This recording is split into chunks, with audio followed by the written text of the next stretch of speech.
Olá, boa noite a todos. Espero que todos tenham tido um ótimo dia. Agradeço a presença de todos a esta apresentação. Este trabalho foi realizado em grupo por Breno Gabriel, Gabriel Ponce e eu, Vinícius Cunha. E hoje iremos apresentar para vocês o que é proteção de dados. Mas o que é proteção de dados? Os dados, de maneira bem simples, consistem em uma série de informações que levam à identificação de uma pessoa. Diversas empresas utilizam esses dados para traçar o perfil de seus usuários, para que o usuário tenha uma experiência aprimorada. Com isso, as empresas armazenam dados como nome, e-mail, endereço, número de telefone. Devido a este imenso volume de dados que as empresas armazenam, é necessário que seja pensado maneiras e tecnologias para que os dados dos usuários não vazem e não sejam expostos a terceiros. Daí surge o nome proteção de dados, pois com o vazamento dos dados críticos, como nome, CPF, número de cartões de crédito, por exemplo, pode afetar ou causar transtorno aos usuários. Agora irei falar para vocês sobre alguns vazamentos de dados dos últimos anos. Dando início então pelo caso do Facebook e da Cambridge Analytica. Todo escândalo se deu início quando informações de mais de 50 milhões de usuários foram utilizadas sem o consentimento dos mesmos pela empresa Cambridge Analytica, acusada de usar tais dados para propaganda política. A empresa Cambridge Analytica teria tido acesso a um volume imenso de dados ao lançar um jogo de teste psicológico no Facebook. Após denúncias realizadas pelos jornais The New York Times, The Guardian, se levantou dúvida sobre a transparência do Facebook em relação à proteção de dados dos seus usuários. Mas o que é a Cambridge Analytica?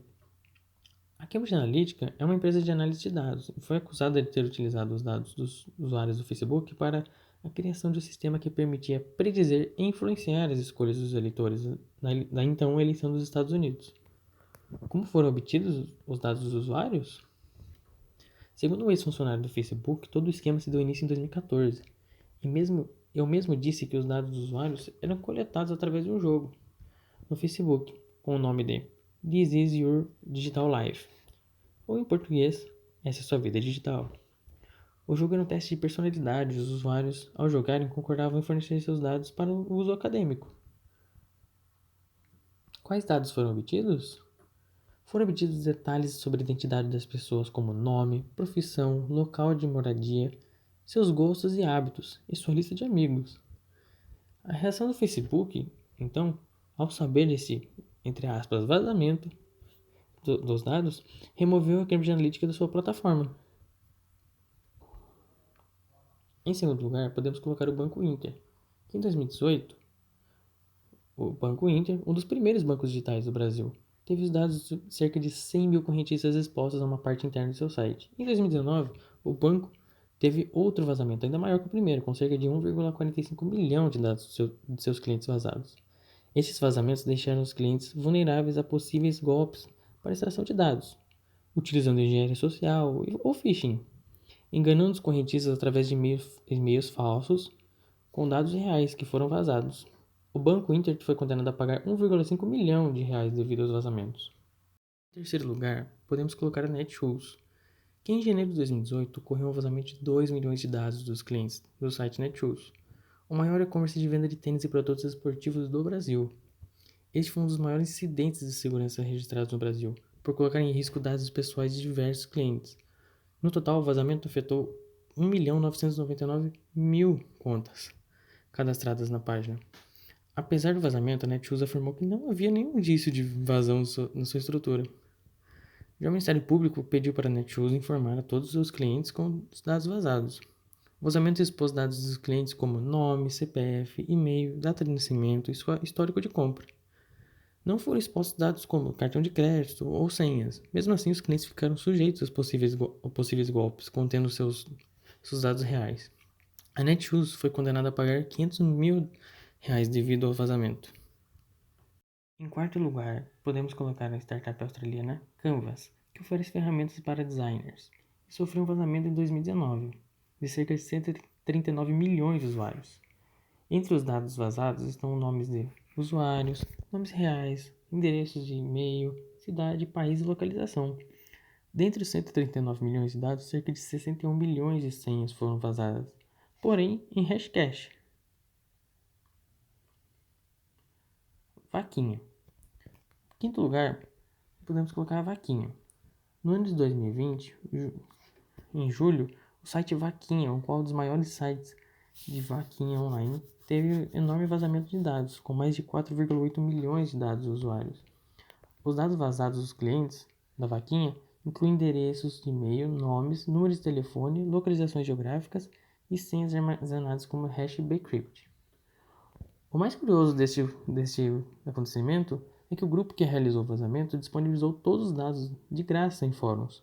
Algo incomum, já que quando grupos fazem esse tipo de vazamento, normalmente eles vendem os dados para conseguir um dinheiro. Vou falar agora sobre o Wikileaks. Nessa última década, um dos maiores vazamentos de dados visto foi da famosa plataforma Wikileaks, que se consiste em inúmeros arquivos de espionagem, crimes de guerra, pressões políticas e diplomáticas, abusos de poder ou más práticas governamentais. Dentro desses inúmeros arquivos, a área da tecnologia se deparou com a declaração de óbito de Steve Jobs, que teria sido mantida sob segredo por muitos anos. Esse grande vazamento aconteceu pois seu fundador, Julian Assange, foi preso. Ele tinha feito uma promessa que iria divulgar todos os arquivos que estavam no acervo do site para a população mundial. Quando esses dados foram expostos, foi gerado um grande escândalo no mundo inteiro. De forma geral, o regulamento permite que os cidadãos tenham mais controle sobre como suas informações são utilizadas por empresas, organizações e até mesmo pelo governo. Isso porque, com a globalização digital, facilmente os dados pessoais são veiculados sem que haja consentimento ou autorização. Dessa maneira, o marco surge para defender os direitos referentes à privacidade e à liberdade de expressão. A proteção de dados consiste, de forma geral, em uma série de informações que levam à identificação de uma pessoa. Atualmente, diversas empresas utilizam esses dados com o intuito de monitorar o perfil de um determinado público e extrair insights para seu negócio. Os insights são o discernimento ou ideia sobre um determinado assunto. Com isso, podem ser armazenados os dados pessoais como nome, e-mail, endereço e número de identificação de uma pessoa. Da mesma forma, é possível mapear os websites, os cookies e os endereços de IP da máquina de um usuário que acessa a internet regularmente. Levando isso tudo em consideração, a legislação reconhece a importância da existência de uma regulação que possa controlar efetivamente os dados pessoais de cada cidadão. Cada vez mais exige-se que os países elaborem políticas públicas voltadas para a proteção da privacidade de sua população. Normalmente, muitas das informações podem acabar sendo usadas por empresas para traçar um perfil de consumo de seus clientes, chegando até mesmo a transferir, copiar, transmitir ou compartilhar os dados de um ambiente virtual para outro sem que haja autorização ou consentimento.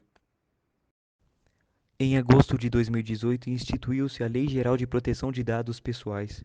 O regulamento entrou em vigor em agosto de 2020, sendo que o maior intuito é impedir que o tratamento das informações de clientes e usuários ocorram por parte de empresas públicas e privadas. Assim, todos os procedimentos que envolvem a utilização dos dados pessoais, como a coleta, o armazenamento, transferência, entre outras ações, devem enquadrar-se na lei. Os usuários também podem exigir que as organizações informem quais são os dados coletados, solicitando que a armazenagem seja eliminada. As empresas que descumprem o regulamento estarão sujeitas a uma multa de 2% do seu faturamento. Para as companhias, será necessário realizar investimentos para a implementação de uma política interna que assegure a proteção efetiva dos dados pessoais de seus clientes. Assim, o primeiro passo é contar com uma equipe que faça levantamento e análise de risco e impacto da nova lei. Com isso, será possível verificar quais são os pontos mais vulneráveis de seus sistemas, constatando os maiores fatores de risco. Diante desse contexto, as pequenas empresas podem acabar sofrendo dificuldades e até mesmo inviabilizando o bom andamento do negócio. Para isso, é fundamental investir em programas de treinamento para os colaboradores sobre a nova legislação. uma vez que isso contribui para o fortalecimento da política e também para atingir um diferencial positivo no novo cenário do mercado. A Lei Geral de Proteção de Dados também tem impacto direto sobre o relacionamento das instituições de ensino com a comunidade escolar, como colaboradores, professores, alunos e seus responsáveis. Assim, tendo acesso a dados pessoais, é preciso investir parte do orçamento na implementação de tecnologias voltadas para a revisão dos processos de tratamento das informações. De acordo com a lei, as instituições devem ter o consentimento expresso de ao menos um dos pais ou do responsável legal para tratar os dados dos estudantes. As informações pessoais devem continuar sendo armazenadas por obrigação legal, porém, tendo bem claros quais são os seus fins de utilização. Os diretores das instituições devem se conscientizar sobre a importância deste regimento e segui-lo à risca. É preciso, no entanto, criar um grupo específico de trabalho que possa identificar o banco de dados para ter uma ideia de quais serão as tecnologias e mecanismos de controle mais efetivos para alcançar a segurança sobre as informações. Agora eu vou falar um pouco sobre vazamento de dados. Quando os processos de segurança de uma empresa não são suficientes para manter os seus dados e de seus clientes em segurança, dessa forma, seus dados ficam expostos para as pessoas más intencionadas, que enxergam uma oportunidade e acabam realizando um vazamento de dados ou até mesmo um sequestro de dados. Agora eu vou falar um pouco sobre sequestro de dados. Um sequestro de dados consiste em uma pessoa ou até mesmo uma equipe que se aproveitam de uma brecha no sistema de segurança de uma empresa para que assim tenham acesso a certas informações e instalando um software alheio que acaba sequestrando essas informações ou até mesmo um dos computadores da empresa. E para que eles sejam liberados, a empresa deverá pagar uma quantia que muitas das vezes é paga em algum tipo de criptomoeda que não tem rastreamento digital para o sequestrador. Agora eu vou dar algumas dicas para você se proteger no caso de um vazamento de dados e como se proteger para seus dados não serem vazados. Dica número 1. É claro que a melhor dica para se proteger na internet é se policiar e não ficar clicando em links e anúncios suspeitos, porque existem pessoas mal intencionadas que utilizam uma técnica chamada de phishing, que consiste basicamente em anúncios baseados no histórico de navegação do usuário. Dessa forma, esses anúncios chamam a atenção do usuário. Caso ele clique nesse anúncio, ele vai para uma página de carregamento falsa, que durante esse suposto carregamento, seus dados são roubados. Quando esse processo é finalizado, o usuário é redirecionado para uma página real do anúncio clicado. Dica 2. Outra dica que é bem-vinda é nunca utilizar a mesma senha em dois sites diferentes, pois, caso um dos sites vaze seus dados, uma pessoa mal intencionada pode pegar esses dados e testá-los em outros sites. Caso suas senhas sejam as mesmas, essa pessoa terá acesso aos seus dados em duas plataformas diferentes. Caso suas senhas sejam diferentes, essa pessoa não conseguirá mais dados seus. Dica número 3. Agora vou dar algumas dicas um pouco mais curtas. Fazer backup é uma boa prática de se ter, pois, caso seus dados sejam roubados, você pode simplesmente voltar ao backup anterior e recuperar seus dados antigos. Usar VPN para conexões públicas. VPN é um serviço que mascara seu IP, ou seja, seu endereço na internet, assim não mostrando suas informações reais e fugindo de pessoas mal intencionadas. Algumas pessoas chegam a cobrir suas câmeras e microfones para ter um sigilo digital maior.